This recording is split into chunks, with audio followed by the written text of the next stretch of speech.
Αγαπητοί συνάδελφοι και συναδέλφισσες, είναι με μεγάλη χαρά που αποδεχτήκαμε την πρόσκληση να παρευρεθούμε στο συνέδριό σας, γιατί τις οργανώσεις μας συνδέουν χρόνια ειλικρινούς φιλίας και συνεργασίας. Προσπάθεια μας πρέπει να είναι μέσα στις πολύ δύσκολες συνθήκες που περνούμε, αυτές οι σχέσεις να δυναμώσουν ακόμα περισσότερο. Εκ μέρους της Συντεχνίας Οικοδόμων ΠΕΟ, θα ήθελα να σας ευχαριστήσω για την πρόσκληση και τη φιλοξενία και να απευθύνω θερμό αγωνιστικό χαιρετισμό, αλληλεγγύης και συμπαράστασης στους καθημερινούς σκληρούς αγώνες των οικοδόμων και γενικά όλης της εργατικής τάξης της Ελλάδας, αφού ειδικά αυτή την περίοδο η αλληλεγγύη και η ενότητα είναι αναγκαία και σημαντική για το κίνημα των εργαζομένων. Το συνέδριό σας συνέρχεται σε μια κρίσιμη περίοδο, όπου οι εργαζόμενοι σε όλο τον κόσμο υποφέρουν από τις σκληρές συνέπειες και για την τεράστια σε έκταση και βάθος παγκόσμια καπιταλιστική κρίση. Πρόκειται για μια κρίση όπου η ρίζα της βρίσκεται στον τρόπο που λειτουργεί το παγκόσμιο καπιταλιστικό σύστημα, όπου ο πλούτος που παράγεται από τους πολλούς καταλήγει ολοένα και περισσότερο στις τσέπες των λίγων, ενώ από την άλλη πλευρά εκατομμύρια εργαζόμενοι σε όλο τον κόσμο οδηγούνται στην ανεργία, τη φτώχεια και την περιθωριοποίηση. Ιδιαίτερα ο Ευρωπαϊκός Νότος βιώνει μια πρωτοφανή υποβάθμιση των συνθηκών ζωής και δουλειάς των εργαζομένων. Η πολιτική των μνημονίων της Τρόικας που έχει επιβληθεί, το μόνο που έχει πετύχει να δημιουργήσει ένα φαύλο κύκλο φτώχειας και υπεράπτυξης. Αγαπητοί συνάδελφοι, η Κύπρος, όπως και η Ελλάδα, είναι από τις χώρες που αισθάνονται έντονα τις σκληρές επιπτώσεις αυτών των μνημονιακών πολιτικών. Η συνταγή που εφαρμόζεται στην Κύπρο είναι περίπου όπως και εδώ.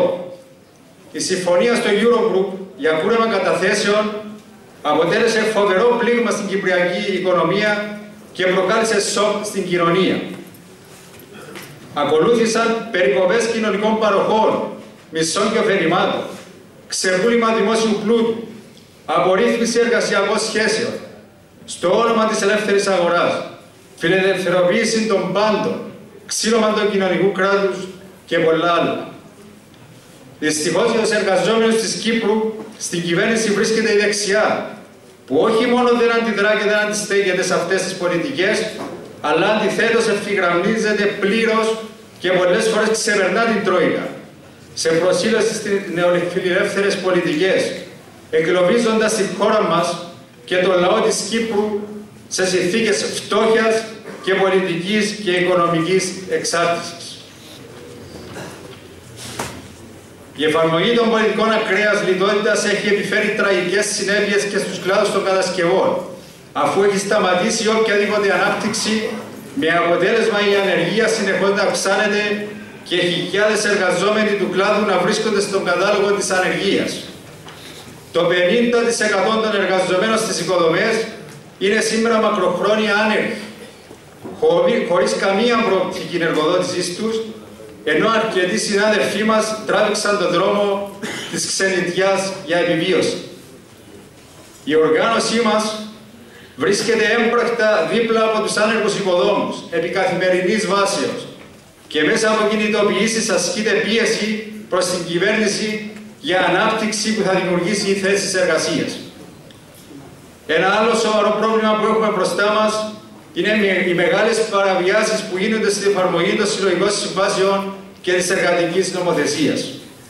Μεγάλη μερίδα εργοδοτών εκμεταλλεύεται πλήρως την κατάσταση που επικρατεί ανάμεσα στους εργαζόμενους λόγω της ψηλής ανεργίας και της εργασιακής ανασφάλειας και τους ασκεί μεγάλη πίεση, με αποτέλεσμα να εργάζονται με υποδιέστερους όρους εργοδότησης ή χωρίς καμία συνδικαλιστική κάλυψη. Η συντεχνία μας, παρά τις δυσκολίες που αντιμετωπίζει, κρατά ψηλά το αξιόμαχο της δράσης της και συνεχίζει να βρίσκεται στην πρωτοπορία των αγώνων των εργαζομένων του κλάδου των κατασκευών, καταφέρνοντας σε ικανοποιητικό βαθμό να υπερασπίζεται τα δικαιώματα των μελών της. Συνάδελφοι, μέσα σε αυτές τις τραγικές συνθήκες που περνάει η χώρα μας, ο κυπριακός λαός συνεχίζει να αγωνίζεται για μια δίκαιη, βιώσιμη και λειτουργική λύση που θα διασφαλίσει ένα ειρηνικό και ασφαλές μέλλον για όλους τους Κύπριους, Ελληνοκύπριους και Τουρκοκύπριους, στα πλαίσια ενός κράτους με μια κυριαρχία, μια ηθαγένεια και μια διεθνής προσωπικότητα. Μια λύση της ζωνικής δικοινοτικής ομοσπονδίας, η οποία θα βασίζεται στα ψηφίσματα και στις αποφάσεις του ΟΗΕ και στο διεθνές δίκαιο. Το κίνημά μας θα συνεχίσει να αγωνίζεται για προώθηση λύσης του κυπριακού προβλήματος, χωρίς αυτό να σημαίνει ότι θα αποδεχτούμε μια οποιαδήποτε λύση, με περιεχόμενο που δεν θα διασφαλίζει τις αρχές που ανάφερα πιο πάνω. Μέσα σε αυτά τα πλαίσια, στηρίζουμε την προσπάθεια που διεξάγεται τώρα μέσω των κοινοτικών συνομιλιών για εξέβρεση λύσης. Ευελπιστούμε σε μια θετική κατάληξη και σε μια σύντομη λύση. Κλείνοντας το σύντομο χαιρετισμό μου, θα ήθελα ακόμα μια φορά να σας ευχαριστήσω και να ευχηθώ δύναμη στους ταξικούς αγώνες που διεξάγεται. Από δική μας πλευράς θα είμαστε συνειδηπόροι και συναγωνιστές σε αυτή σας την προσπάθεια. Ζήτω ο κοινός αγώνας των οικοδόμων της Κύπρου και της Ελλάδας.